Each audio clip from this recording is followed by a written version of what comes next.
as I pressed with all my strength on the chest of the old man lying on that dirty hospital bathroom floor.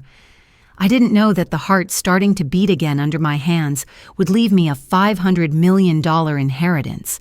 But the real chaos broke out when their father, whom they thought was dead, opened his eyes and said that sentence, "You will never guess what happened in the room while the inheritance was being announced." Before I explain how things got out of hand, if you want justice to be served, subscribe to the channel and like the video. If you're ready, let's start. My name is Jessica. I work in one of the most chaotic hospitals in Chicago. That night, my shift was about to end, and my feet were throbbing. Just as I was about to leave, I heard that muffled sound coming from the staff restroom. The scene I saw when I pushed the door open froze my blood. An elderly man was lying on the floor, collapsed on the tiles, his face turning purple. I didn't care who he was or how rich he was. In that moment, he was just a patient, and I had to keep him alive. I dropped to my knees. Even though those hard tiles were tearing up my kneecaps, I didn't stop. 1, 2, 3. I performed CPR for minutes. I was covered in sweat. I remember shouting, come on, don't leave me here." And in that miraculous moment, he took a deep, rasping breath. When the emergency response team flooded the room, the man's fingers grabbed my wrist. His eyes were half open, but his gaze was clear. "You saved me," he whispered. "I saw. You didn't give up." The man's name was Edward Whitmore, that legendary businessman who owned half the city. But when we put him on the stretcher, the two people who appeared at the door surprised me more than the money: his children. Caroline and Matthew. They had thousands of dollars worth of clothes on, that expensive perfume smell in their noses. But they weren't even looking at their father. Caroline grabbed her phone without even looking at the doctor's face. "Call the lawyer. We need to make sure the will is up to date," she said, while her own father was fighting for his life inside. Matthew was even worse. Leaning against the nurse station, he was grumbling, "This man's heart is so stubborn, it just won't stop." I felt sick to my stomach. Edward heard everything while hooked up to IVs in his room. At that moment, our eyes met. What I saw in that powerful man's eyes wasn't anger, but deep disappointment. For the next 3 days, I didn't leave Edward's side even after my shift ended. While his children didn't even stop by the hospital using workload as an excuse, I read books to him and fed him his meals. One night he told me, "Even my servants at home are more of a stranger to me than you are, Jessica. My children. They only see me as a walking wallet." And that big day arrived. There was a knock on the hospital room door. The family's private lawyer, a notary, and of course Caroline and Matthew walked in. They had a mask of fake sadness on their faces, but their eyes were shining. They thought the inheritance was going to be discussed. Edward was sitting upright in his wheelchair. He called me to his side. "Jessica, hold my hand," he said. Caroline looked at me with disgust. "Dad, kick this piece of nurse trash out already. We're going to discuss family matters," she hissed. Edward's voice cut through the room like ice. "Family? What family?" Everyone froze. Edward signaled the lawyer with a trembling hand. The lawyer took a red folder out of his bag. Caroline and Matthew looked at each other and smirked, thinking victory was near. But Edward turned to me, looked into my eyes, and said that sentence. "Throughout my life, everyone was by my side for my money. But you brought me back to life on that dirty bathroom floor without knowing who I was, without expecting anything in return. That is why I changed my will this morning." He took a deep breath and dropped the bombshell. "My companies, my real estate, and all my cash assets. Every single penny will be transferred to Jessica. As for my children, Caroline and Matthew, I am leaving them only this: the guilt of leaving me to die that night." The room instantly turned into a battlefield. Caroline screamed and marched towards him, yelling, "Have you gone senile, old man?" Matthew threw the vase on the table to the ground. They tried to attack me, shouting, "This woman tricked you! She's a scammer!" Edward raised his hand and silenced them with a voice that seemed to come from the depths of his soul, a voice that carried the weight of decades of business empire, building, and betrayal. "Get out of my room," he said with a calmness that was more terrifying than any scream could have been. "Both of you. I never want to see your faces again unless you learn what it means to be human." The security guards had to drag Caroline and Matthew out as they hurled threats and curses down the hallway, their designer shoes screeching against the polished hospital floors. I stood there, frozen, my hands trembling, unable to process what had just happened. $500 million. The number kept echoing in my head like a distant alarm I couldn't turn off. I had never even seen $1,000 in my bank account at one time. And now this man was telling me I owned everything he had built over 70 years of his life. That night, after everyone left, Edward asked me to sit beside his bed. "Jessica, I need you to understand something," he said, his weathered hands clutching mine with surprising strength. "This money, these companies, they are not a gift. They are a responsibility. I have watched my children become monsters because of wealth. I have seen what greed does to the human soul. But you, in that bathroom when I was dying, you showed me that goodness still exists in this world." Tears rolled down his wrinkled cheeks. "Promise me you will use this wealth to do what I failed to do. Promise me you will make a difference." I promised him through my own tears, not fully understanding yet what storm was about to consume my life. The next morning, my phone exploded with calls and messages. The news had somehow leaked to the press. "Nurse inherits $500 million fortune," screamed the headlines. Camera crews swarmed the hospital. My colleagues looked at me differently, some with envy, others with suspicion, and a few with genuine happiness. But the call that changed everything came from an unknown number at exactly 3 p.m. "Miss Jessica," said a cold professional voice, "this is Gerald Morrison from Morrison & Associates Law Firm. I represent Caroline and Matthew Whitmore. They are contesting the will on grounds of undue influence and diminished mental capacity. We will be filing a lawsuit first thing Monday morning. I suggest you get yourself a very good lawyer." The line went dead before I could respond. Edward's condition worsened that evening. The stress from the confrontation had taken its toll on his fragile heart. I sat by his bedside as monitors beeped frantically and doctors rushed in and out. "Don't let them win, Jessica," he whispered between labored breaths. "They will try to destroy you. They will dig up every mistake you have ever made. They will turn the world against you. But you must fight. Not for the money. Fight because if they win, they will have proven that goodness loses and greed wins." His words haunted me as I drove home that night through Chicago's rain-soaked streets, not to my tiny apartment anymore, but to the reality that my entire life had been turned upside down in 72 hours. Monday morning arrived like an execution date. I met my new lawyer, a brilliant woman named Patricia Chen, who specialized in inheritance disputes. She laid out the brutal truth in her downtown office overlooking Lake Michigan. "Jessica, they are going to make your life hell," Patricia said, spreading dozens of documents across her mahogany desk. "They have already hired private investigators. They are going through your entire history, your finances, your relationships, your social media posts from 10 years ago.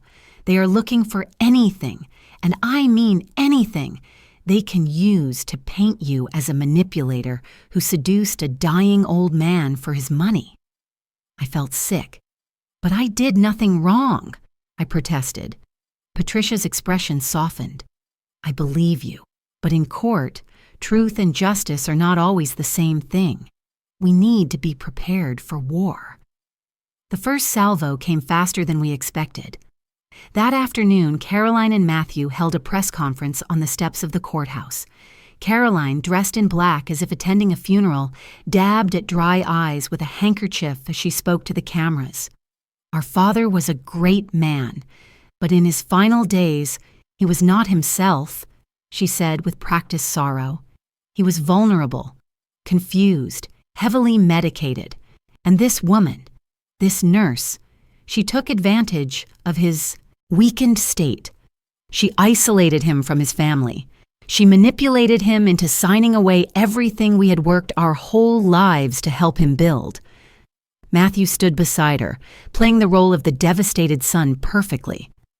"We just want our father back," he said, his voice cracking with fake emotion. "We want to protect him from those who would exploit him." The media ate it up. By evening, I was being portrayed as a villain in every news outlet across the country. But that night, something unexpected happened. As I sat in my apartment trying to ignore the reporters camped outside my building, my phone rang. It was a number I didn't recognize, but this time I answered. "Miss Jessica, my name is Thomas Whitmore. I am Edward's younger brother. We have not spoken in many years, but I saw the news, and I need you to know something. Edward called me 3 weeks ago. It was the first time we had talked in a decade. He told me about you. He told me that for the first time since his wife died 20 years ago, he felt like he had found someone who saw him as a human being and not a bank account. He told me he was going to change his will, and he asked me if I thought he was crazy." Thomas paused, his voice thick with emotion. "I told him he was the sanest he had been in years. Edward was many things, but he was never a fool. If he chose you, he had a damn good reason. I am flying to Chicago tomorrow. I want to testify on your behalf." Thomas Whitmore's testimony would prove to be crucial, but we didn't know that yet. What we did know was that the Whitmore children were escalating their attacks.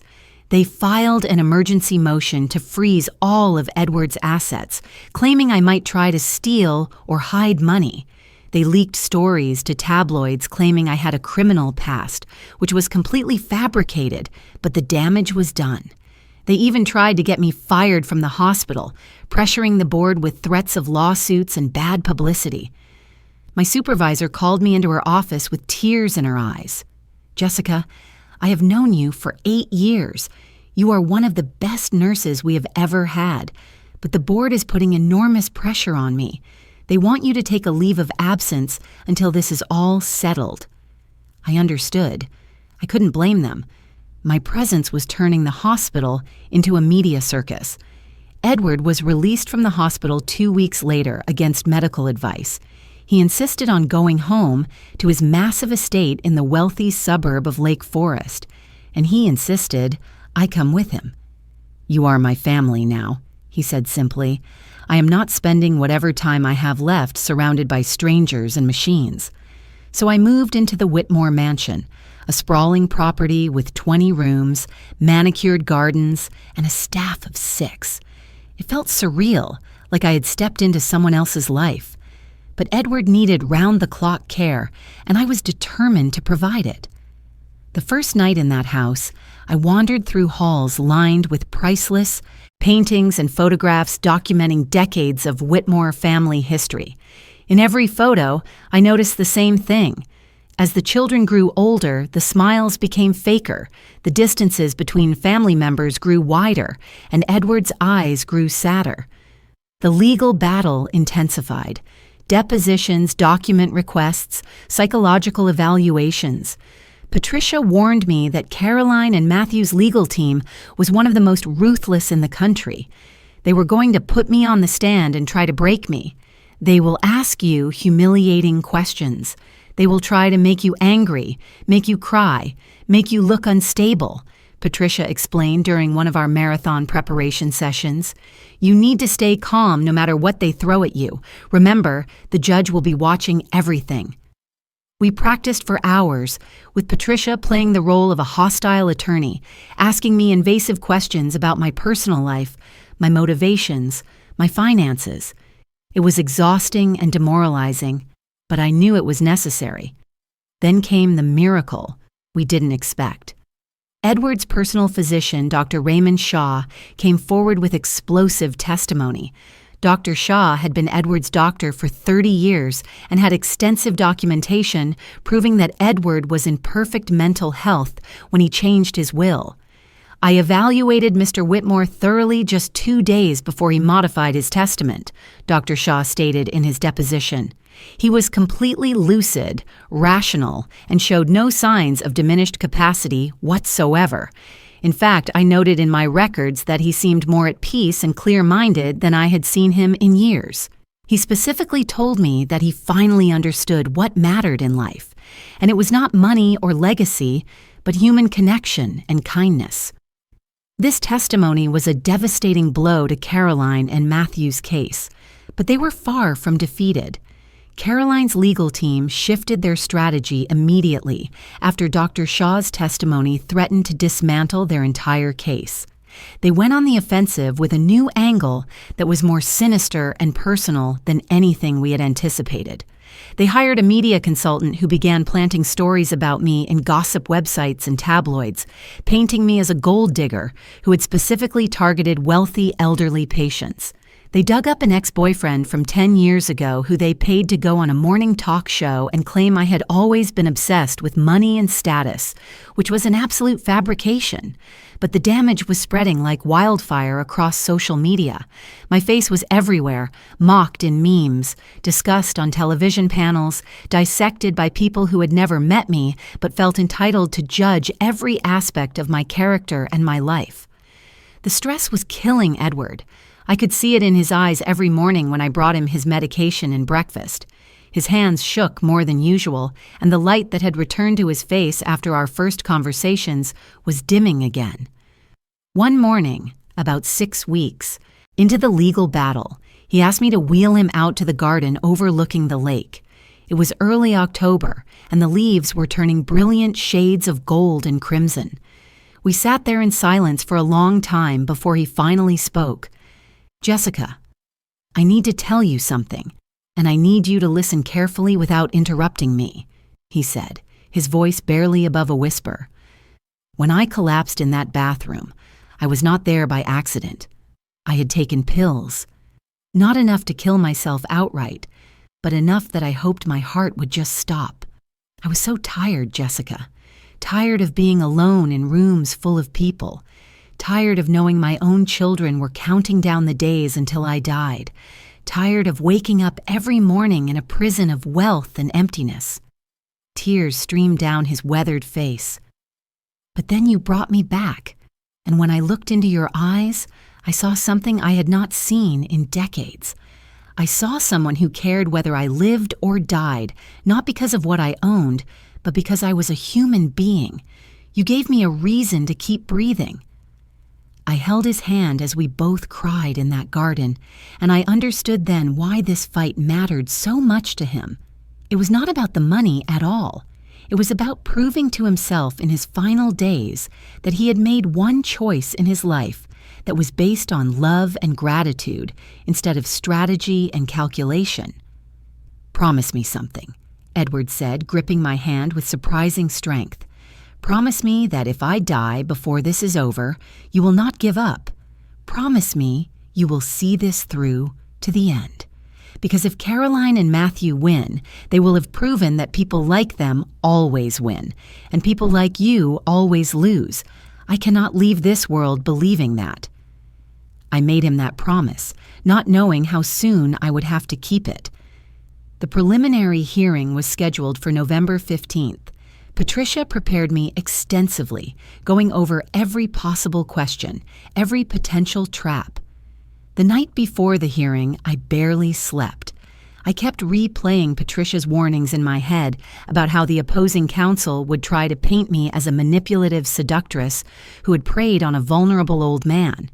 When I arrived at the courthouse that cold November morning, there were protesters outside holding signs that read, "Gold Digger Go Home," and "Justice for the Whitmore Family," clearly organized and paid for by Caroline and Matthew's team. Camera flashes exploded in my face as I walked up the courthouse steps, and reporters shouted questions that were designed to make me look guilty no matter how I answered. Inside the courtroom, I saw Caroline and Matthew for the first time since that explosive day in the hospital.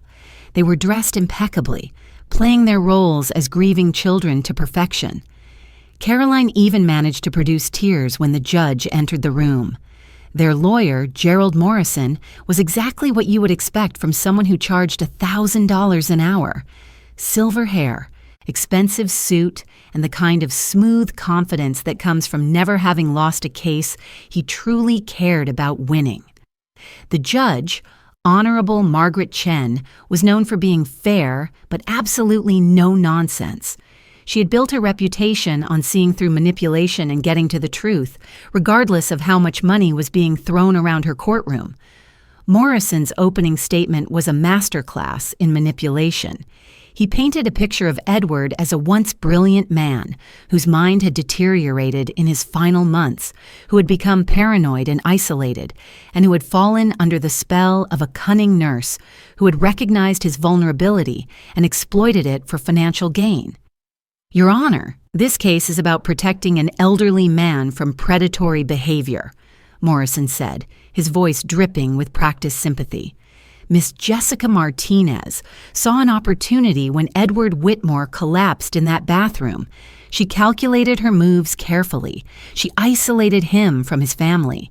She spent hours alone with him, planting ideas, manipulating his emotions, turning him against his own children who had stood by him their entire lives. And then, when she had him completely under her control, she convinced him to sign away his entire fortune to a woman he had known for mere weeks.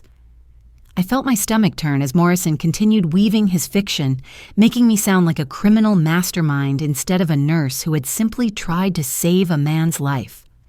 Patricia's opening statement cut through the lies like a surgical blade. She presented the facts clearly and methodically. She showed the timeline of events, the medical records proving Edward's mental competence, the testimony from Dr. Shaw, and most importantly, she presented evidence of Caroline and Matthew's neglect and their conversations in the hospital hallway where they had discussed their father's death as if it were a business opportunity. Your Honor, this case is actually very simple, Patricia stated firmly. It is about a man who spent his entire life building an empire only to realize at the end that empire had cost him everything that truly mattered. It is about a father who watched his children turn into the very thing he had warned them against becoming, people who valued money over humanity. And it is about his final act of free will, choosing to leave his legacy to someone who had shown him genuine human compassion with no expectation of reward. Mr. Whitmore is of sound mind, and he has every legal right to leave his estate to whomever he chooses. The fact that his children do not like his choice does not make it invalid. The first witness Morrison called was a psychiatrist named Dr. Herman Kleinfeld, who claimed he had evaluated Edward and found signs of diminished capacity. But during cross-examination, Patricia destroyed his credibility by revealing that Dr. Kleinfeld had been paid $75,000 by Caroline and Matthew for his evaluation and testimony, and that he had spent only 45 minutes with Edward before reaching his conclusions. Dr. Kleinfeld, is it your professional opinion that 45 minutes is sufficient time to properly evaluate someone's mental capacity, especially when that evaluation could determine the distribution of a $500 million estate? Patricia asked. Dr. Kleinfeld stumbled over his words, and even the judge looked skeptical. The next witness was even worse for their case. Morrison called Caroline to the stand, which turned out to be a catastrophic mistake. Patricia's cross-examination of Caroline was something I will never forget as long as I live. Patricia began gently, asking about Caroline's relationship with her father over the years. Caroline painted a picture of a loving daughter who had always been there for her father, who had called him every week, who had visited regularly. Then Patricia pulled out phone records. Miss Whitmore, you testified that you called your father every week. But according to these phone records from the past 5 years, you called him exactly 7 times. 7 calls in 5 years, and 6 of those calls lasted less than 3 minutes. Can you explain that discrepancy? Caroline's face flushed red. She stammered something about being busy with work, about how phone records do not tell the whole story. Then Patricia played the audio recording from the hospital hallway, the one where Caroline had said, "Call the lawyer. We need to make sure the will is up to date," while her father was fighting for his life. The courtroom fell silent except for Caroline's voice coming through the speakers, cold and calculating. When the recording ended, Caroline was visibly shaking, and even Morrison looked like he wanted to disappear. Matthew's testimony was equally disastrous. Under Patricia's questioning, he admitted he had not visited his father in person for over 2 years before the hospital incident. He admitted he had borrowed $17 million from his father's company for investments that had failed. Money he had never paid back. And most damning of all, when Patricia asked him to name his father's favorite book, favorite meal, or even his birthday, Matthew could not answer a single question. "You want this court to believe you are a devoted son fighting to protect your father," Patricia said, her voice cutting through the courtroom like ice. "But you cannot even tell us when his birthday is. You cannot name a single thing that brings him joy. You see him as a bank account, nothing more. And now that he has chosen to give his money to someone who actually cares about him as a human being, you are trying to use the courts to overturn his free will because you believe you are entitled to wealth you did absolutely nothing to earn." But just when it seemed like we were winning, Morrison pulled out his nuclear weapon. He called a surprise witness, a former patient from the hospital named Dorothy Green. Dorothy testified that 3 years ago, I had suggested to her that she should leave money to the hospital in her will. Morrison tried to use this to establish a pattern of me manipulating elderly patients for financial gain. My heart sank as Dorothy spoke, twisting an innocent conversation into something sinister. But during Patricia's cross-examination, the truth came out. Dorothy admitted that she had approached me asking about charitable giving because she wanted to do something meaningful with her estate. She admitted that I had never asked her for anything personal and had simply provided information about the hospital's foundation. And then Dorothy said something that changed everything. "That young woman saved my husband's life, too," Dorothy said, pointing at me with tears in her eyes. "He had a heart attack in the parking lot, and Jessica ran out there in the freezing rain and performed CPR until the ambulance came. She did not know us. She got nothing from it except cold and wet. But she did it anyway because that is who she is. She saves people. That is what she does." The courtroom erupted, and Morrison looked like he had been punched in the stomach. The judge called for a recess, and I stepped outside into the courthouse hallway, feeling like I might collapse from exhaustion and stress. That is when I saw Thomas Whitmore waiting for me, Edward's younger brother who had called me weeks earlier. He walked over with a warm smile and hugged me like we were old friends. "Edward told me to give you this if things got tough," Thomas said, handing me a sealed envelope. Inside was a handwritten letter from Edward. The words blurred through my tears as I read his shaky handwriting. "Dear Jessica, if you are reading this, it means the battle is harder than we hoped. I want you to know that you have already won the only victory that matters. You reminded me what it means to be human. You gave me peace in my final days. Whatever happens with the money, you have given me something far more valuable. You have given me hope that goodness still exists in this world. Do not let them break you. You are stronger than you know. With eternal gratitude, Edward." I folded the letter carefully and put it in my pocket, drawing strength from his words as I prepared to return to the courtroom for the final phase of this battle. When we returned to the courtroom, Judge Chen made an unexpected announcement that sent shockwaves through everyone present. "I have reviewed all the evidence, testimony, and documentation presented thus far," she said, her expression unreadable behind her glasses. "However, before I make any rulings, I am ordering an independent psychiatric evaluation of Mr. Edward Whitmore to be conducted by a court-appointed specialist. Furthermore, I am ordering all parties to participate in a mediation session.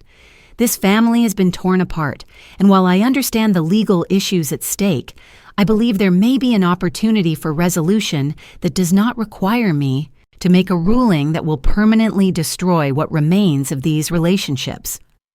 Morrison and Patricia both objected for different reasons, but Judge Chen was firm. This is not a request, counselors. It is an order. We will reconvene in 2 weeks after the evaluation is complete and mediation has been attempted. The next 2 weeks were some of the longest of my life. The court-appointed psychiatrist, Dr. Elizabeth Santos, was known for being absolutely incorruptible and thorough. She spent 3 full days with Edward, conducting extensive tests, interviews, and observations. I was not allowed to be present during the evaluations, which made me incredibly anxious. What if Edward had a bad day? What if his medications affected his responses? What if Dr. Santos misinterpreted something he said? Patricia tried to reassure me that Dr. Santos was fair and evidence-based, but I could not shake the feeling that everything hinged on these evaluations. During those days, I threw myself into taking care of Edward when I was allowed to be with him, reading to him, ensuring he ate properly, and trying to keep his spirits up despite the enormous stress we were both under. The mediation session was scheduled for a conference room in a downtown office building, neutral territory away from the courthouse. When I arrived with Patricia and Edward in his wheelchair, Caroline and Matthew were already there with Morrison and 2 other attorneys I had not seen before. The mediator was a distinguished woman in her 60s named Helen Crawford, who had a reputation for being able to find common ground in even the most contentious disputes. She began by establishing ground rules and explaining that everything said in mediation would be confidential and could not be used in court if mediation failed. Then she asked each party to explain their position and what they hoped to achieve through this process. Caroline spoke first, and I was shocked by what came out of her mouth. Her voice was different, less sharp, more vulnerable than I had ever heard it. "I know how this looks," she began, not making eye contact with anyone. "I know we seem like terrible people who only care about money, and maybe that is exactly what we have become. But it was not always like this. When I was little, my father was my hero. He would take me to his office on Saturdays, and I would sit in his big leather chair and pretend to run meetings. He taught me everything about business, about strategy, about winning. But somewhere along the way, winning became the only thing that mattered. Every conversation became about quarterly earnings and stock prices and beating the competition. When my mother died, instead of grieving together, we threw ourselves into work. We stopped being a family and became a corporation." Tears rolled down her cheeks, and for the first time I saw something human behind the designer clothes and cold exterior. Matthew spoke next, and his words were equally surprising. "I have not had a real conversation with my father in probably 15 years, he admitted, his voice cracking. "Every interaction has been transactional. Every dinner has been a negotiation. Every phone call has been about money or business or something I need from him. I do not even know who he is anymore, and he does not know who I am." When I saw him in that hospital, my first thought was not, "Thank God he is alive," but what does this mean for the company? What kind of person thinks that way about their own father? He looked at Edward for the first time since we had entered the room. "I do not know how to be your son anymore, Dad. I only know how to be an employee and an heir, and I hate myself for it." The room fell silent except for the sound of quiet crying. Edward sat in his wheelchair, his hands folded in his lap, listening to his children express things they had probably never said out loud before. Helen, the mediator, let the silence stretch for a moment before speaking. "Mr. Whitmore, would you like to respond to what your children have shared?" Edward took a shaky breath and looked at Caroline and Matthew with an expression that held decades of pain and disappointment, and surprisingly, a flicker of something that might have been hope. "You are absolutely right about what you have become," he said quietly, "but you are wrong about one thing. I know exactly how it happened, because I am the one who made you this way. I taught you that success was measured in dollars and market share. I taught you that emotions were weaknesses and vulnerability was failure. I taught you to value everything except the things that actually matter. Your mother tried to warn me. She said I was raising business associates instead of children, but I did not listen. And after she died, I doubled down on the only thing I knew how to do: build empires and make money. I turned you into miniature versions of the worst parts of myself. Edward's words hung in the air like a confession that had been locked inside for decades. He continued, his voice growing stronger. When I collapsed in that bathroom, I was ready to die. I wanted to die. Because I looked at my life and realized I had accomplished everything the world tells you to accomplish, and I had absolutely nothing that mattered. No real relationships, no love, no purpose beyond accumulating more of what I already had too much of. And then this woman, this complete stranger, fought like hell to keep me alive. She did not know I was Edward Whitmore. She did not know about the money or the company or any of it. She just saw a human being who needed help, and she helped. And in the days after, when everyone else was calculating inheritance and discussing my funeral arrangements, she sat with me and talked to me like I was a person instead of a portfolio. She asked me about my childhood, my dreams, my regrets. She listened when I needed to talk and sat quietly when I needed silence. She gave me something I had not felt in 20 years. She made me feel like my life had value beyond my bank account. Caroline interrupted, her voice desperate. But Dad, we can do that now. We can be that for you. Just give us another chance. Do not cut us out of your life over money. We can change. We can be the family you wanted us to be. Edward looked at her with sad, knowing eyes. Caroline, I am dying. The doctors have given me maybe 6 months, probably less. And in these final months, I need to be surrounded by people who see me, really see me, not the inheritance I represent. I do not have time to wait for you to figure out how to be my daughter again. I needed that years ago, and you were not there. Jessica was there when I needed someone, and I will not apologize for choosing to spend my remaining time with someone who actually cares about my well-being. Morrison leaned forward, sensing an opening. Mr. Whitmore, what if we proposed a compromise? What if the estate was split with the majority going to your children as originally intended, and a substantial sum, say $50 million, going to Miss Martinez as a thank you for her care? Would that satisfy your desire to reward her kindness while also providing for your children? Before Edward could respond, I spoke up for the first time. No, I said firmly, surprising everyone in the room, including Patricia. I do not want a compromise, and this is not about the money for me. I never asked for any of this. If it were up to me, I would walk away from all of it and go back to my normal life. But Edward asked me to promise him something. He asked me to see this through, not because of the money, but because it matters to him that his final choice is respected. He is of sound mind. He has every right to do whatever he wants with his estate, and I am not going to participate in negotiations that undermine his autonomy just because it makes other people comfortable. The mediation session broke down after that.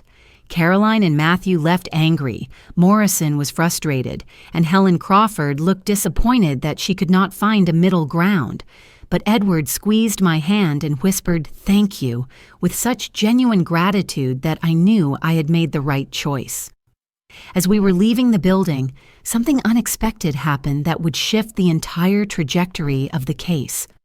A young woman approached us in the parking garage, looking nervous and uncertain. "Mr. Whitmore?" she said tentatively. "My name is Rachel Keating. I am a journalist for the Chicago Tribune. I have been investigating your children's business practices for the past 6 months, and I have uncovered evidence of financial fraud within your companies. I think you need to see what I have found." Rachel Keating's revelation hit like a bomb that nobody saw coming.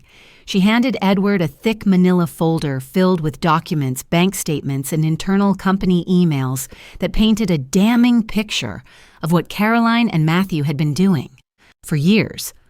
Patricia immediately advised caution about accepting documents from a journalist in the middle of a legal proceeding, but Edward insisted on reviewing everything right there in the parking garage under the fluorescent lights. As he flipped through page after page, his face transformed from confusion to shock to rage. The documents showed that Caroline and Matthew had been systematically embezzling money from Whitmore Industries through shell companies and fraudulent vendor contracts, siphoning off millions of dollars over the past 8 years, while Edward had slowly stepped back from day-to-day operations. "How did you find this?" Edward asked Rachel, his voice trembling with barely controlled fury. Rachel explained that she had been investigating corporate fraud in Chicago when a whistleblower from Whitmore Industries had contacted her anonymously with information about suspicious financial transactions.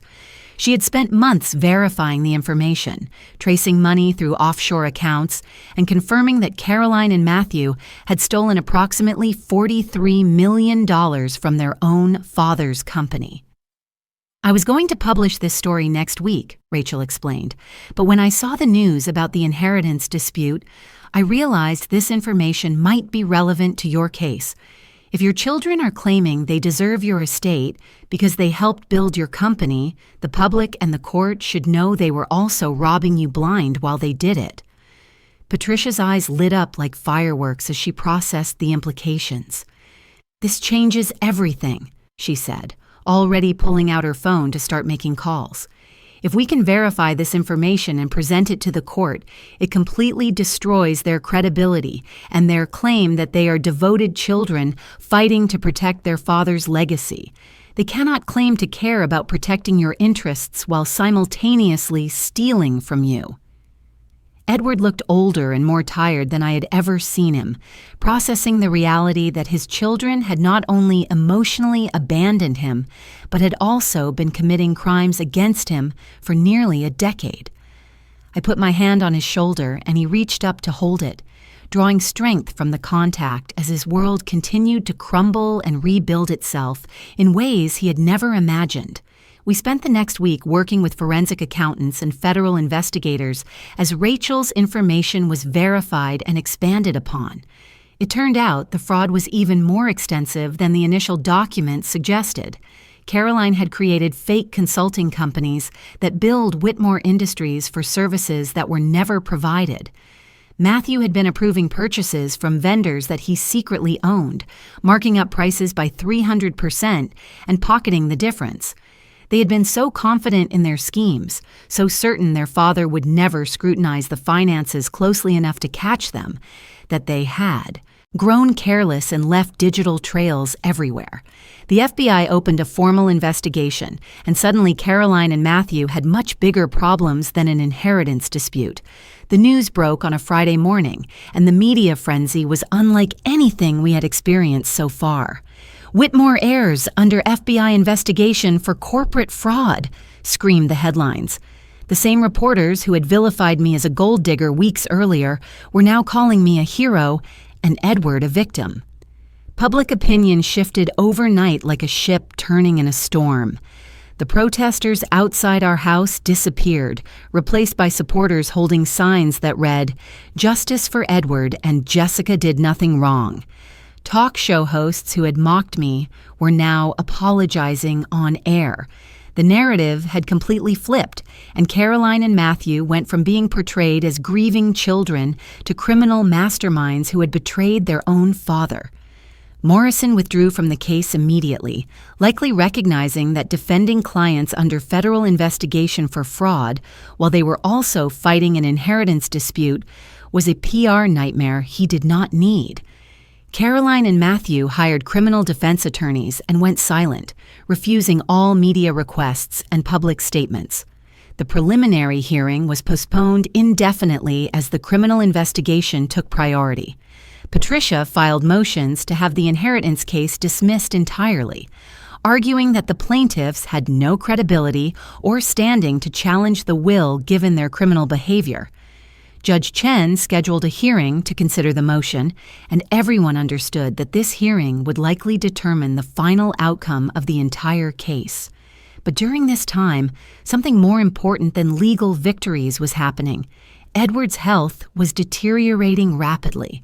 The stress of the revelations about his children, combined with his already fragile heart condition, was taking a severe toll. He spent more time sleeping than awake, and when he was conscious, he seemed to be fading into someplace distant and peaceful. Dr. Santos completed her evaluation and submitted her report to the court, concluding definitively that Edward had full mental capacity when he changed his will and showed no signs of diminished competence, undue influence, or coercion. The report was a complete vindication, but Edward barely reacted to the news. He seemed to have moved beyond caring about the legal battle, as if he had already settled the only accounts that truly mattered to him.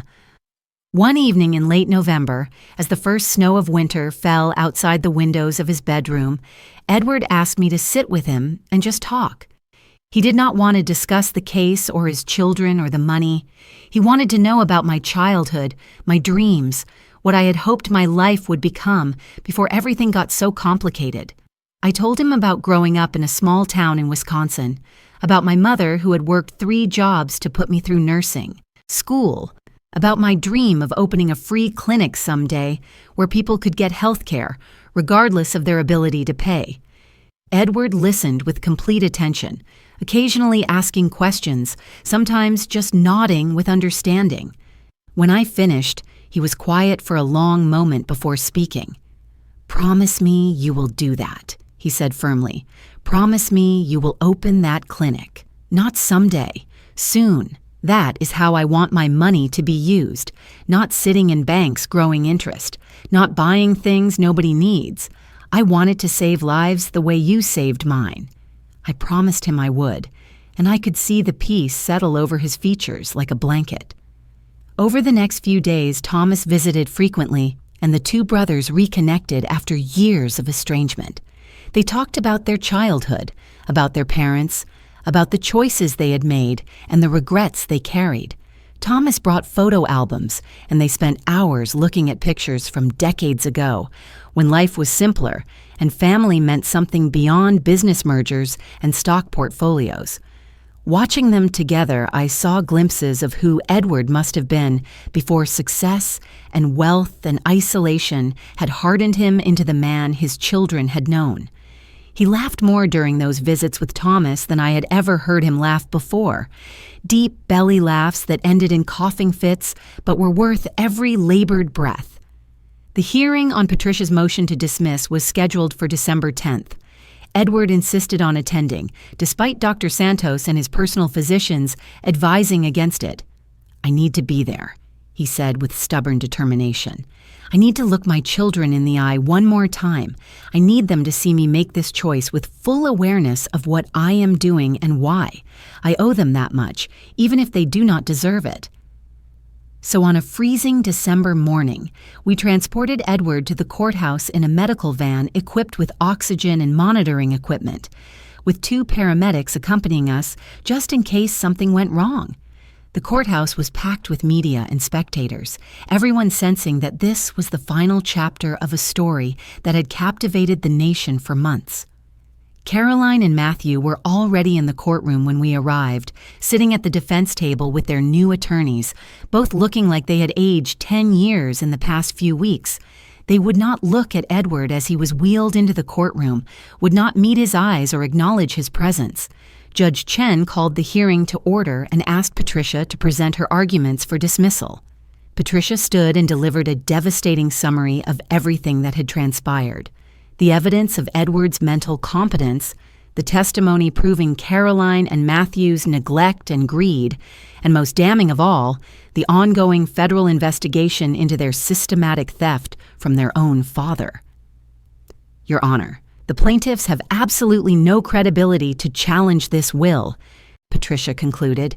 "They have proven through their actions that they view their father as nothing more than a source of income to be exploited. They have stolen from him, lied to him, and abandoned him emotionally for years. And now they have the audacity to ask this court to override his clear and legally valid decision about how to distribute his own estate. This case should be dismissed immediately, and these plaintiffs should consider themselves fortunate if they avoid federal prison. Morrison's replacement, a lawyer named David Brennan, stood to respond, but clearly had nothing substantial to offer.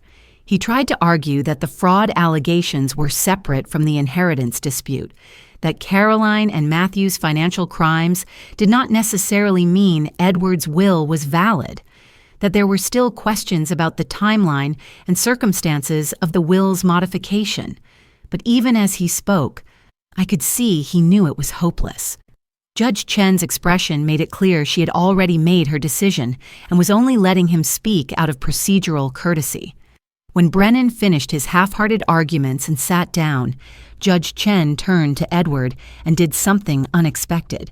She asked him directly if he wanted to make a statement to the court. Edward asked me to wheel him forward to a position where he could address the entire courtroom. He struggled to his feet, refusing help, determined to stand on his own for what he knew would likely be the last important moment of his public life. His voice was weak but clear as he began to speak, and the courtroom fell into absolute silence. Your Honor, I am 78 years old, and I have spent most of those years pursuing the wrong things for the wrong reasons. I built a billion-dollar empire but failed completely at building a family. I taught my children how to make money but never taught them how to be decent human beings.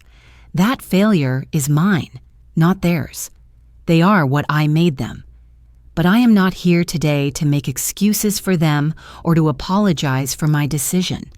I am here to affirm with complete clarity and sound mind that I want Jessica Martinez to inherit my estate, because she is the only person in my life who has treated me like a human being rather than a bank account. She saved my life twice, once in that bathroom when my heart stopped, and again in the days after when she gave me a reason to want to keep living. Edward paused to catch his breath, and I moved to help him, but he waved me away gently. He continued, looking directly at Caroline and Matthew for the first time. To my children, I want you to know that I forgive you for everything. I forgive you for stealing from me, for neglecting me, for treating me like an ATM instead of a father. I forgive you because I created the environment where that became possible. But forgiveness does not mean I am going to reward that behavior with an inheritance you have done nothing to deserve. Maybe losing what you expected to gain will teach you something that my money never could. That there are things in life that actually matter, and none of them can be bought. I hope you figure that out before it is too late. Before you become old and alone like I was before, Jessica showed me there was another way to live. His voice broke on those last words, and he sat down heavily in his wheelchair, exhausted from the effort of standing and speaking, but visibly relieved to have said what needed to be said. Judge Chen took a moment to compose herself, clearly moved by Edward's statement, before addressing the courtroom with a firmness that left no room for further challenges. Having reviewed all the evidence, testimony, expert evaluations, and statements presented in this matter, this court finds the following, she began, and everyone in the room leaned forward knowing that the next words would determine the outcome of months of legal warfare. Dr. Elizabeth Santos's comprehensive psychiatric evaluation conclusively demonstrates that Edward Whitmore possessed full mental capacity when he modified his will. There is no evidence whatsoever of diminished competence, coercion, or undue influence.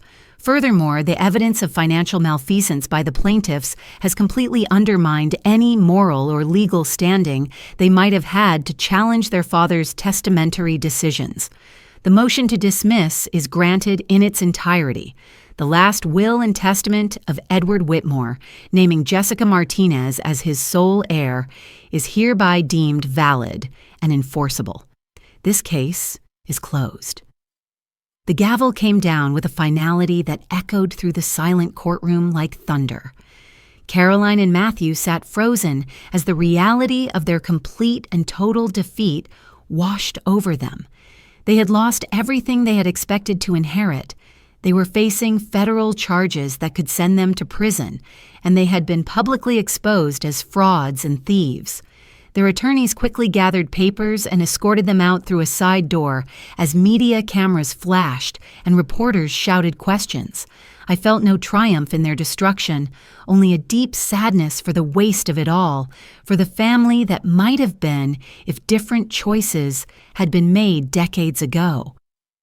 Edward reached for my hand as we watched them leave, and I could feel him trembling, not from weakness, but from the overwhelming weight of emotions he had suppressed for so long, finally being released.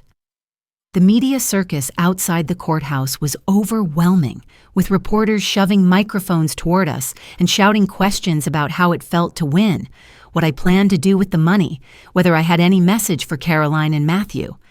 Patricia and Thomas created a protective barrier around Edward's wheelchair as we made our way to the medical van, and I declined all interview requests, knowing that no statement I could make would adequately capture the complexity of what had just transpired.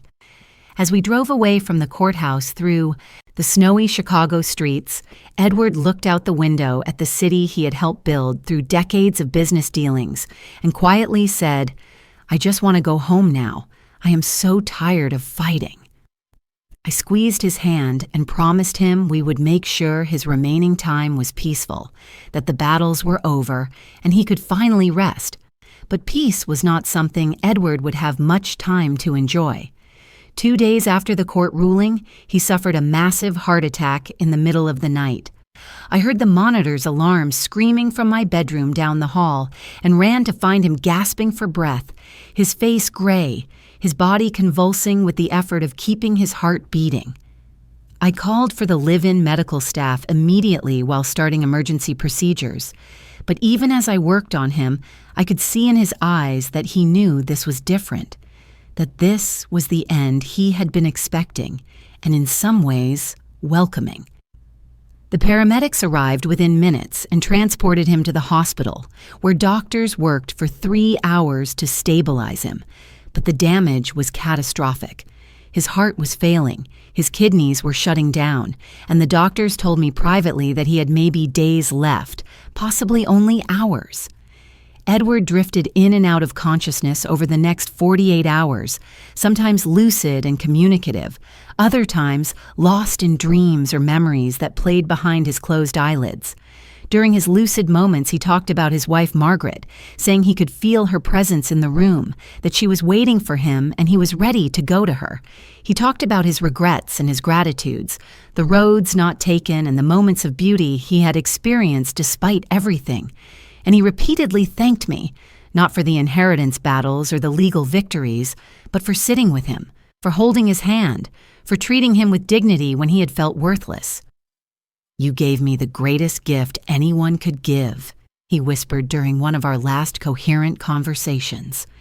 "You gave me back my humanity. You reminded me I was more than my bank account. That is worth more than all the money in the world." On the third day, as winter sunlight streamed through the hospital windows and made everything look clean and new, Edward's breathing changed. It became shallow and irregular, the way breathing sounds when the body is preparing to let go.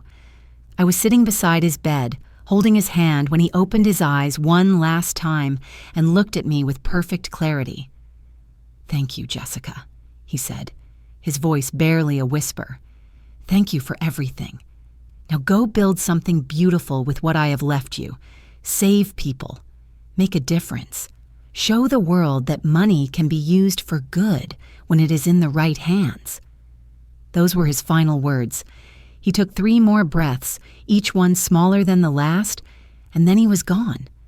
The monitors flatlined and the medical staff came rushing in, but I waved them away. He had died, peacefully, surrounded by love and gratitude instead of the loneliness and bitterness that had defined so much of his life. It was exactly the ending he had deserved.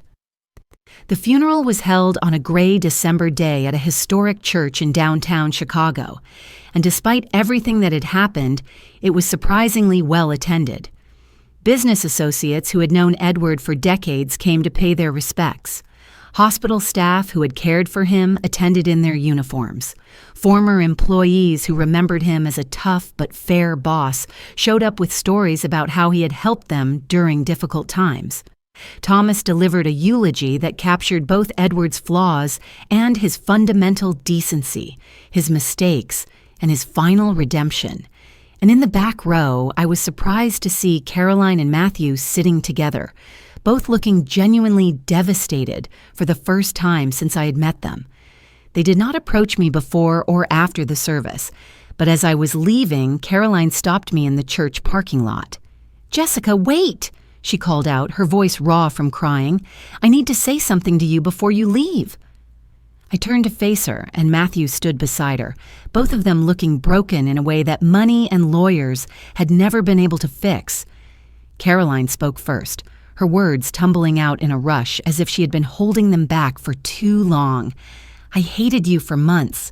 I blamed you for stealing our father and our inheritance. I convinced myself you were a manipulative gold digger who had taken advantage of a sick old man.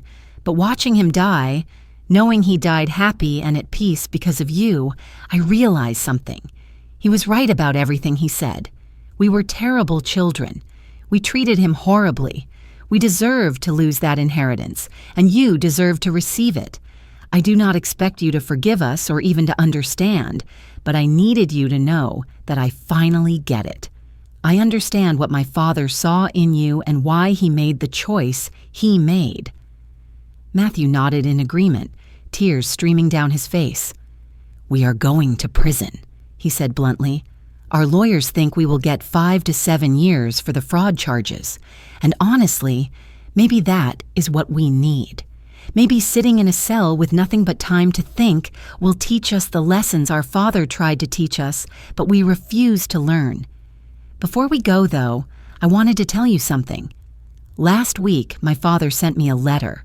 I almost threw it away without reading it, but something made me open it. He told me he loved me despite everything. He told me he hoped prison would give me a chance to figure out who I really am beyond the money and the image and all the bullshit. He told me that if I learned even a fraction of what you taught him about kindness and humanity, my time in prison would not be wasted." Matthew's voice broke completely.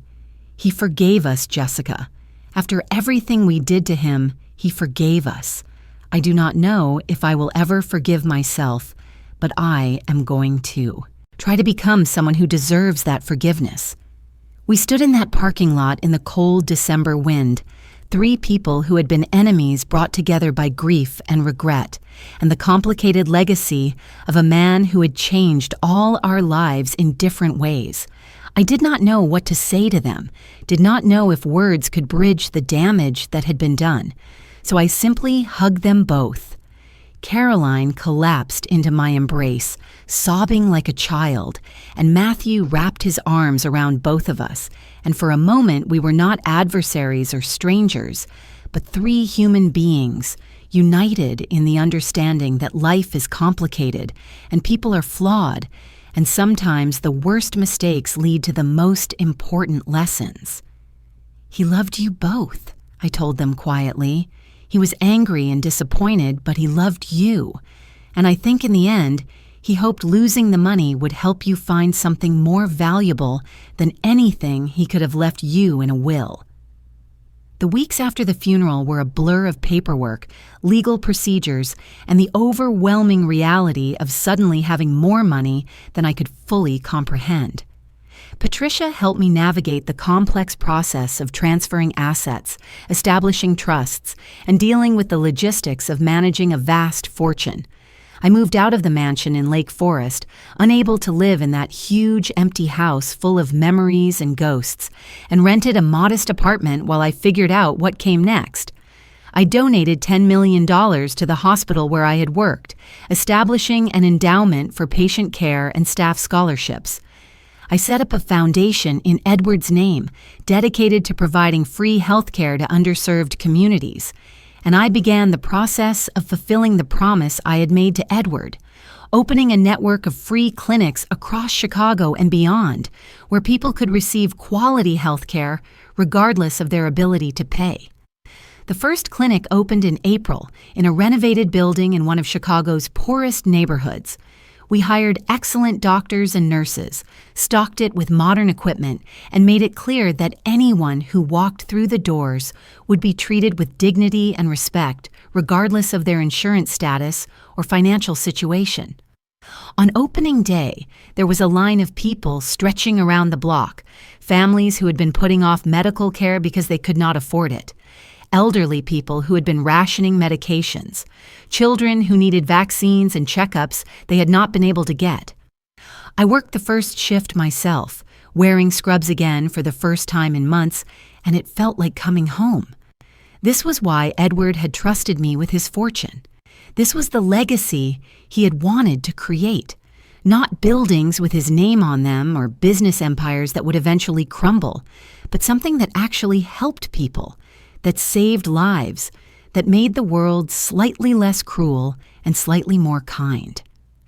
6 months after Edward's death, I received a letter, forwarded from the prison where Caroline was serving her sentence.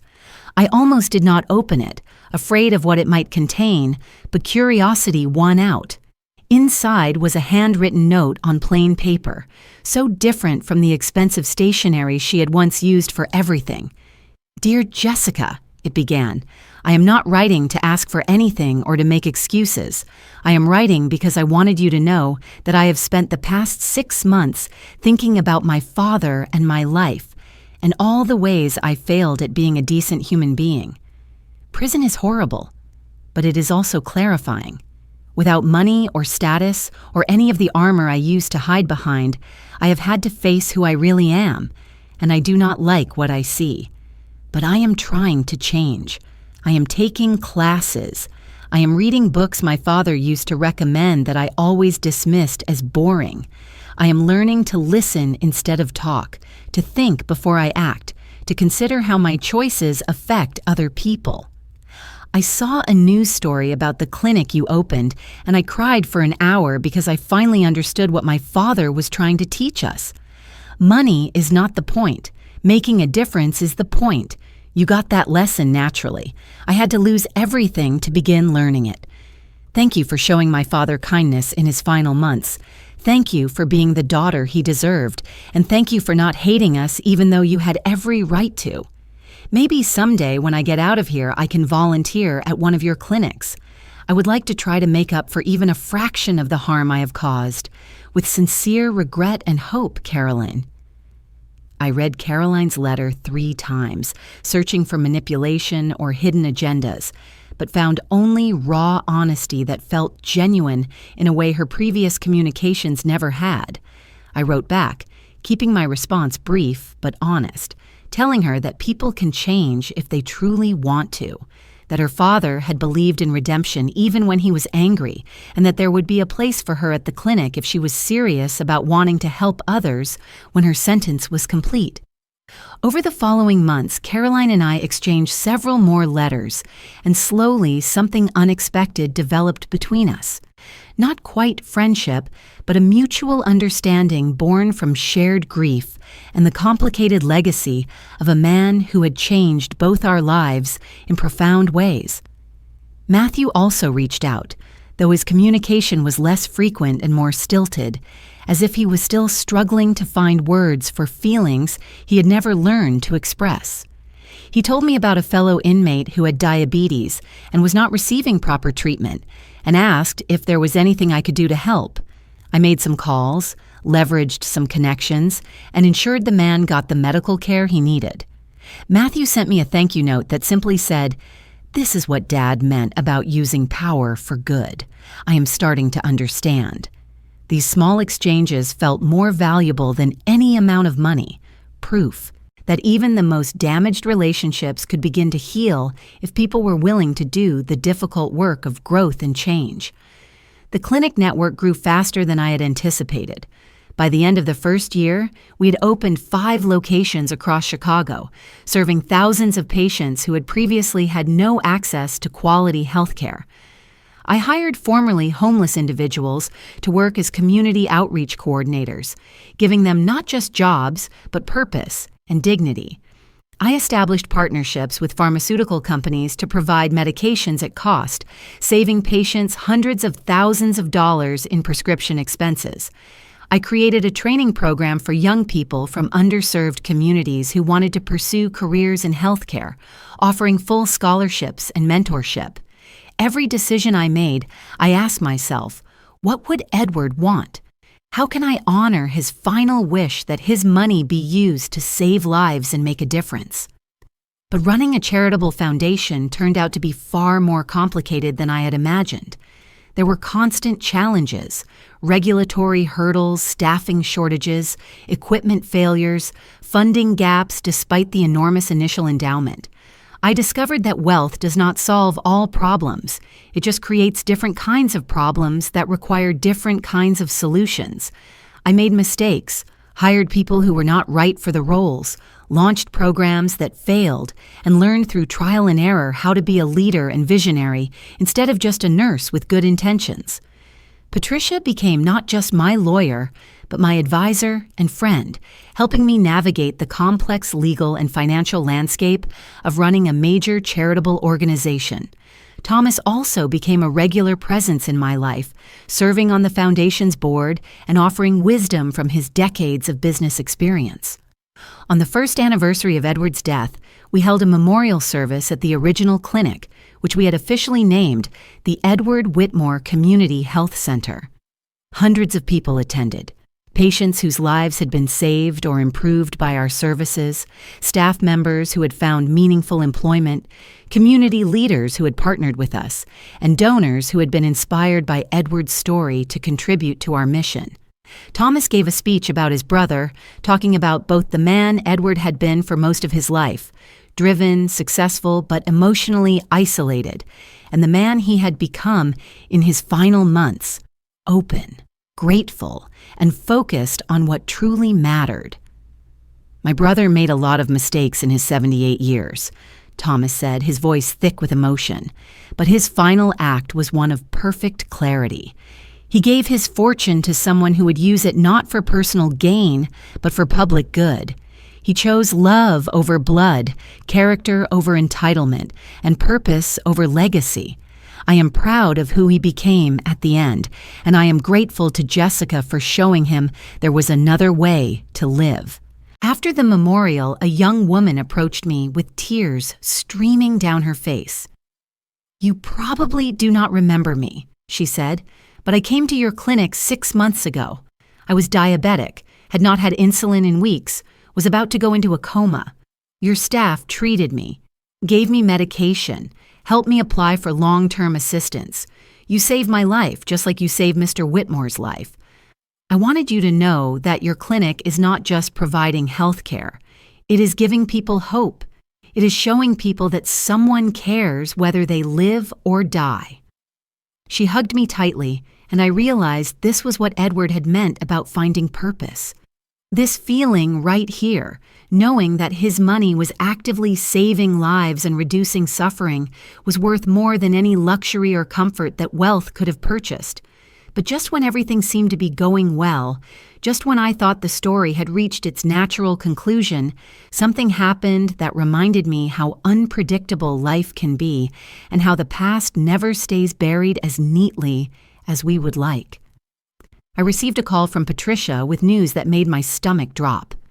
"Jessica, we have a problem," she said, her voice tight with concern. "Someone has filed a new legal challenge to Edward's will. A woman named Victoria Whitmore is claiming to be Edward's daughter from a relationship he had 40 years ago. She says she just found out about his death and the will, and she is demanding a share of the estate as a biological heir. She has DNA evidence and documentation that appears legitimate. We need to meet immediately." Victoria Whitmore's emergence was like a bomb exploding in what I had thought was a settled situation. She was 42 years old, a high school teacher from Seattle, and her story was compelling and verifiable. Her mother had been a young secretary who had worked for Edward in the early 1980s. They had a brief affair, and when she became pregnant, Edward had paid her a substantial sum to keep quiet and disappear from his life.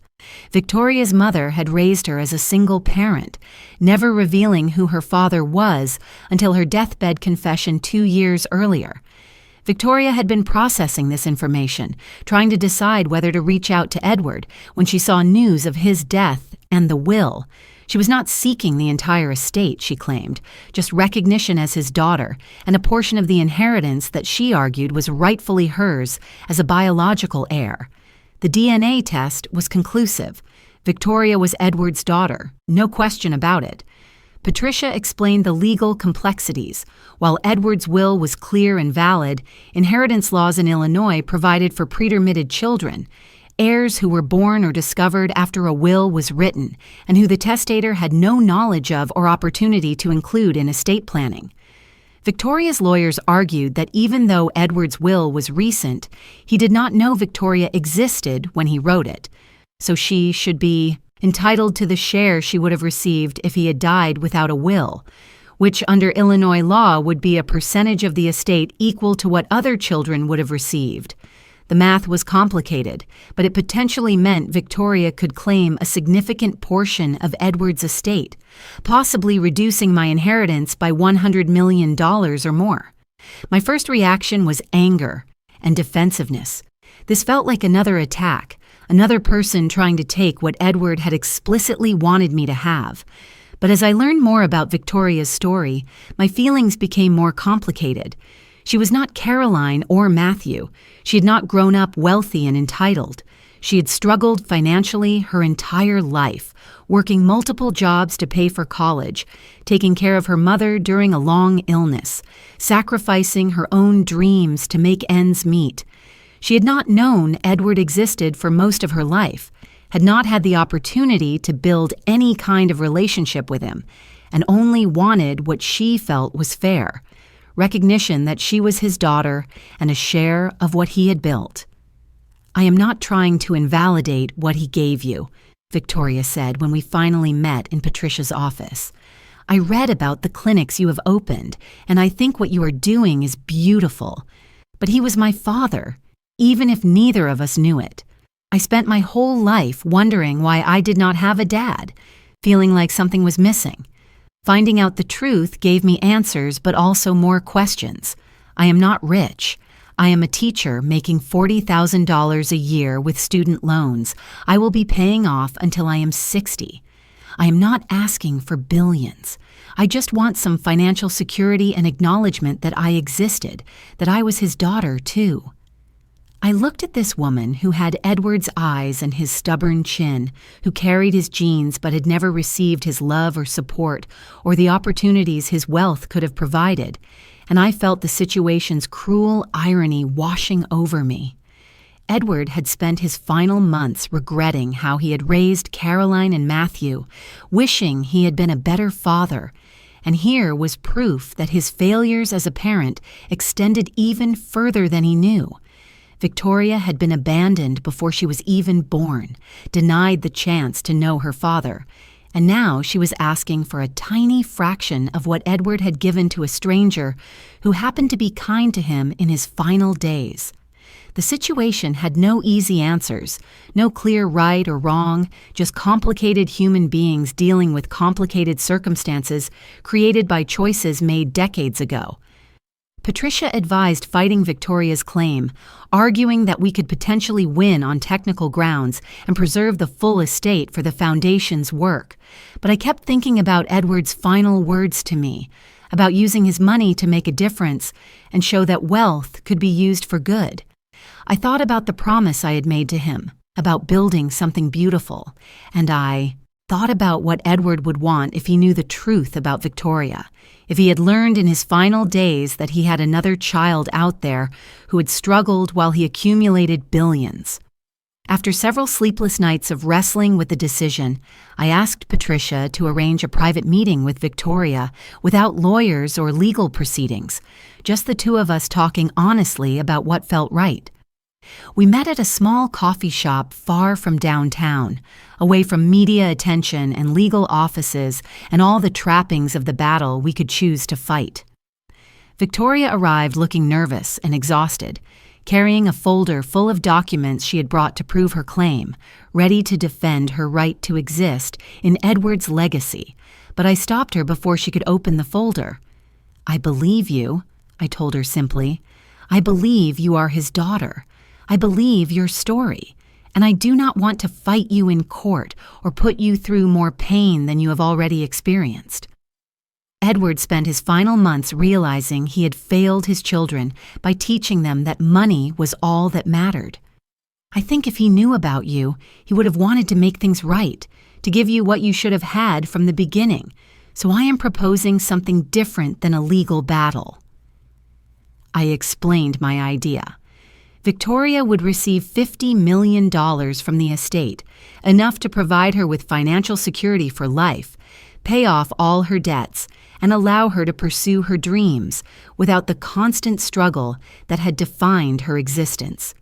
In exchange, she would join the foundation's board and help guide how Edward's wealth was used to help others. She would become part of the legacy her father had created, not as a plaintiff or adversary, but as a partner in building something meaningful. "Your father spent his fortune building business empires," I told her. "Now we can use that fortune to build something that actually helps people. You are a teacher. You understand what communities need, what kids need, what struggling families need. I want your voice at the table, making decisions about how we use these resources, not because you are taking something from me, but because you are Edward's daughter and you deserve to help shape his legacy." Victoria stared at me in disbelief, tears rolling down her face. "Why would you do this?" she asked. "You could fight me in court. You could drag this out for years. You do not owe me anything." I reached across the table and took her hand. "Edward taught me that money is only valuable if it is used to make a difference. Fighting you in court would waste money on lawyers instead of using it to help people. Sharing his estate with you is not losing something.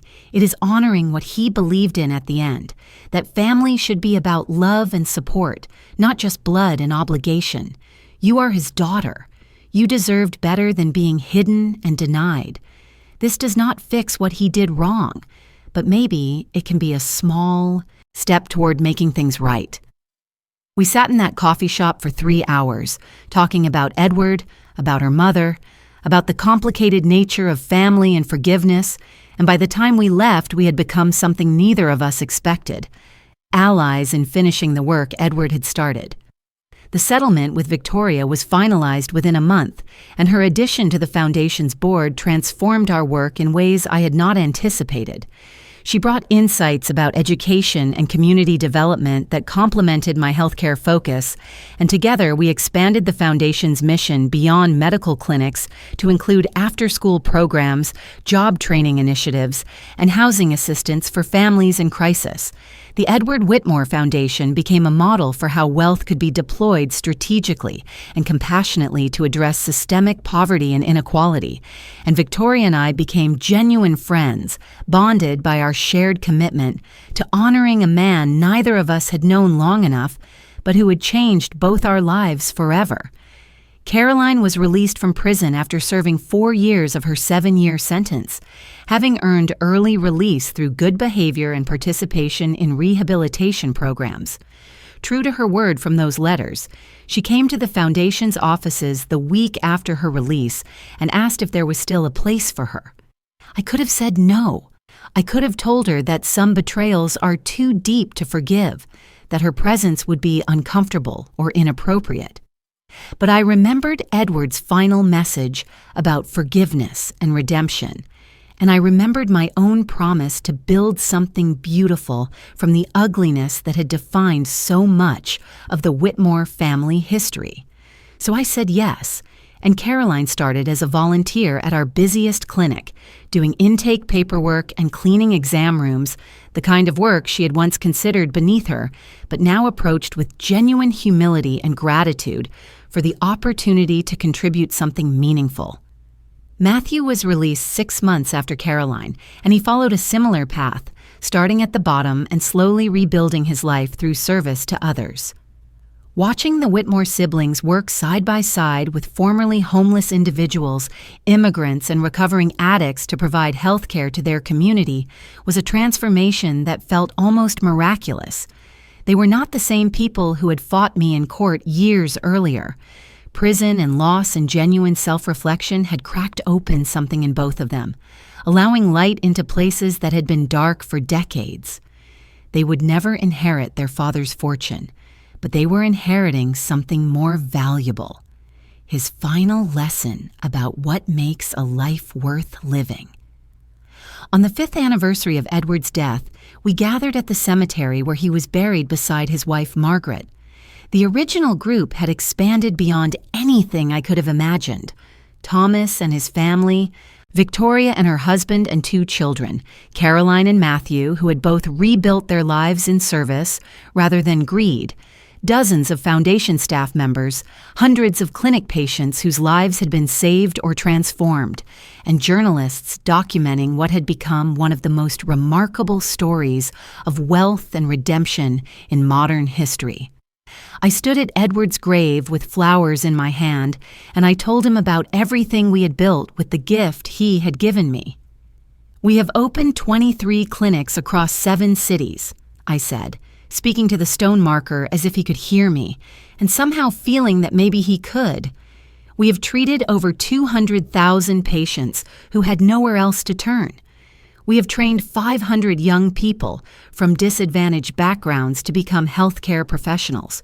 We have housed 3,000 homeless individuals and helped them find jobs and stability.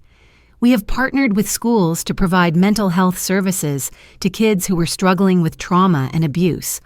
All of this exists because you trusted me with your fortune, because you believed that one act of kindness in a hospital bathroom was worth more than decades of business success, because you chose to leave your legacy to someone who would use it to save lives rather than accumulate more wealth."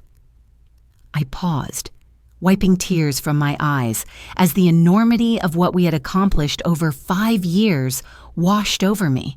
But more than that, you brought together a family that was broken and helped us become something new. Victoria found the father she never knew through the work you left behind. Caroline and Matthew found redemption by finally learning the lessons you tried to teach them. Thomas found peace with his brother's memory by helping fulfill your final vision, and I found purpose beyond anything I could have imagined for myself. You saved more lives through your death than most people save in their entire lives. That hospital bathroom was not an ending, Edward. It was a beginning for all of us. The crowd was silent except for the sound of quiet crying as my words hung in the cold December air. Then Victoria stepped forward and placed her own flowers on the grave. "Thank you for giving me a heritage I can be proud of," she said simply. "I never got to know you as a father, but I know you through the work you made possible and the lives you have changed. That is enough." Caroline and Matthew came forward together, and for a moment I thought they might not be able to speak, but Caroline found her voice.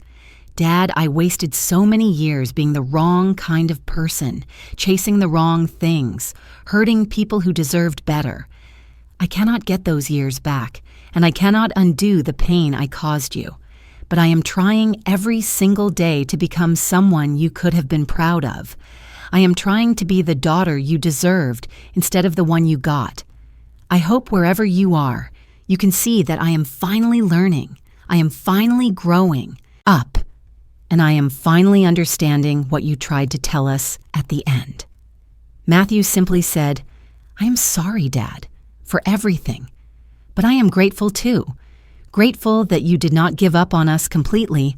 Grateful that you left us a roadmap for how to fix ourselves, even if you could not fix us directly. I miss you.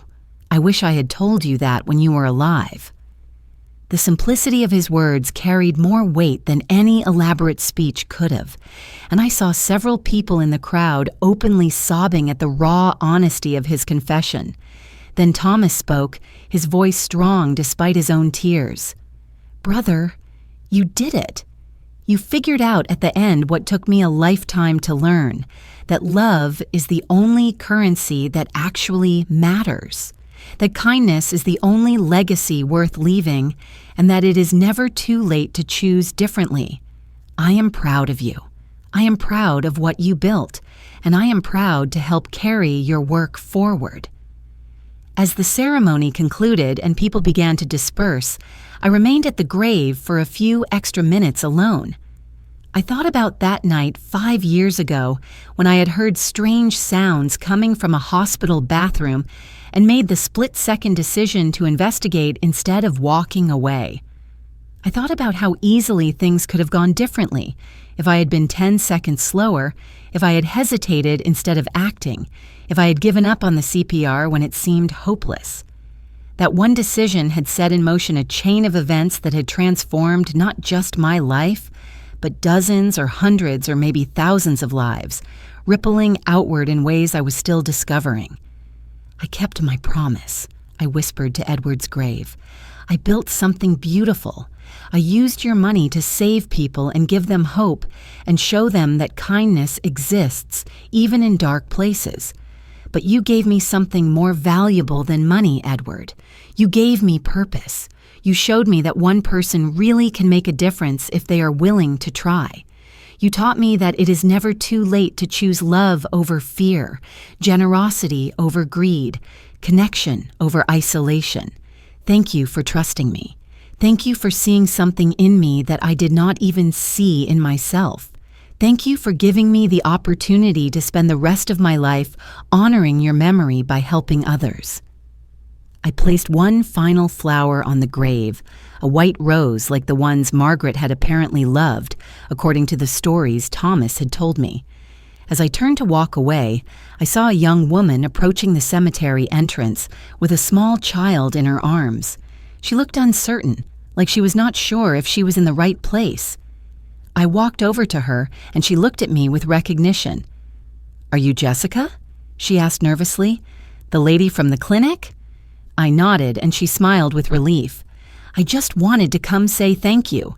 My daughter was really sick last month, and we did not have insurance, and I did not know what to do. But your clinic took care of her, did not charge us anything, treated us like we mattered. The doctor said if we had waited another day, she might have died. So you saved her life. You literally saved my baby's life." I looked at the child in her arms, healthy and bright-eyed, and felt the weight of Edward's legacy settling on my shoulders in the most beautiful way possible. This was why he had chosen me. Not because I was special or extraordinary, but because he knew I would never forget what it felt like to fight for someone's life on a dirty bathroom floor, to care about a stranger's survival, to believe that every person deserves dignity and care, regardless of their ability to pay. "What is her name?" I asked, smiling at the little girl. "Rose," the mother said. "We named her Rose because it means hope, and your clinic gave us hope when we had none." I thought about the white rose I had just placed on Edward's grave, and the perfect synchronicity of the moment made me believe in things I had never believed in before, that maybe there are no coincidences, that maybe people come into our lives for reasons we cannot always understand, that maybe love and kindness really do echo across time and space and create miracles we never expected. "Would you like to come with me to visit someone?" I asked Rose's mother. She looked confused but nodded, and I led her back to Edward's grave. "This is Edward Whitmore," I explained, gesturing to the stone marker. "He is the reason your daughter is alive. He gave me the money to build the clinic where you were treated.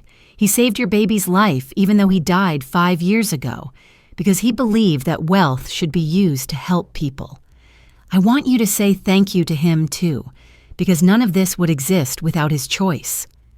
The young mother knelt beside the grave with her daughter in her arms, and through her tears she whispered, "Thank you, Mr. Whitmore. Thank you for saving my baby. Thank you for being a good person. I will tell Rose about you when she is old enough to understand. I will tell her there are still good people in the world who care about strangers." As we walked back toward the cemetery entrance together, I felt a profound sense of peace and completion wash over me. The story that had begun with a desperate act in a hospital bathroom had become something far larger than I could have imagined. A movement, a legacy, a testament to the power of one person's choice to do good with the resources they had been given. Edward Whitmore had started his life pursuing wealth and power, and all the things society tells us matter. He had ended his life understanding that none of those things mean anything compared to human connection, compassion, and the simple act of caring about whether other people live or die. And in his final choice, he had given me the opportunity to spend my life proving that his insight was correct. The Edward Whitmore Foundation continues to grow and expand, touching more lives every year, proving that $500 million invested in genuine compassion and strategic intervention can change an entire city's landscape, can give hope to people who had none, can show children that their lives have value, can demonstrate to the world that wealth is not the problem. It is how we choose to use wealth that determines whether it becomes a force for good or a source of suffering. Victoria and I lead the board together. Caroline and Matthew work tirelessly to make amends for their past. By serving others in the present, Thomas guides us with wisdom and humor. And every single day we make decisions based on one simple question. What would Edward want? How can we use his resources to make the biggest possible difference? Some people still criticize me, still claim I manipulated a dying old man, still insist that the inheritance should have gone to his biological children. I have learned to ignore those voices because I know the truth. Edward made his choice with full awareness and sound mind, and every dollar he left me has been used exactly as he hoped it would be. Not to make me rich, but to make the world slightly less cruel for people who are struggling. I never moved into the mansion, never bought luxury cars or designer clothes, never lived like a billionaire even though technically I control billions through the foundation. I live in the same modest apartment, drive the same 10-year-old car, and work 70-hour weeks running clinics and programs and initiatives that save lives and provide opportunities and show people that someone cares about their well-being. This is my life now. 5 years after that night in the hospital bathroom when I made a split-second decision to save a stranger's life and ended up having my own life transformed beyond recognition. I do not know what the next 5 years will bring, what challenges we will face, what new people will need help, what obstacles we will have to overcome. But I know that whatever comes, I will face it with the courage and compassion Edward showed me in his final days, with a commitment to using resources for good instead of personal gain, with the understanding that every single person I meet is fighting battles I know nothing about and deserves kindness and dignity regardless of their circumstances. And sometimes, late at night when I am alone in my apartment after a long day at the clinics, I think about Edward sitting in his wheelchair in that hospital room, looking at me with such gratitude and trust, saying, "You brought me back to life," with tears in his weathered eyes. I think about how scared I was in that bathroom, pressing on his chest, terrified he would die under my hands, but refusing to give up, fighting for his life with everything I had. I think about how that one moment of compassion set in motion a chain of events that would change everything for both of us. And I realize that this is the lesson Edward ultimately taught me, that every single action we take matters, that every moment is an opportunity to choose kindness over indifference, that we never know when a simple act of caring will create ripples that extend far beyond what we can see. So to anyone reading or hearing this story, to anyone who wonders whether their choices matter or whether one person can really make a difference, I offer Edward's legacy as proof that the answer is yes. Yes, your kindness matters. Yes, your compassion makes a difference. Yes, choosing to help someone even when there is nothing in it for you can change the world in ways you will never fully comprehend. Edward Whitmore taught me that lesson in his final days, and I will spend the rest of my life proving he was right. One patient at a time, one clinic at a time, one life saved at a time, until the money runs out or I run out, whichever comes first. And even then, the ripples will continue, because that is what love does. It echoes across time, touching people who will never know our names but will feel the warmth of our caring long after we are gone. This is the end of my story, but it is not really an ending at all. It is a continuation of something Edward started, something that will outlive all of us. Something that proves beyond any doubt that a single act of kindness, performed in a dirty hospital bathroom on a cold Chicago night, can save far more than one life. It can save thousands, maybe millions, by inspiring others to choose compassion over calculation, love over greed, and purpose over profit. That is Edward's true inheritance, and I am honored beyond words to be the one entrusted with carrying it forward into whatever future awaits us all.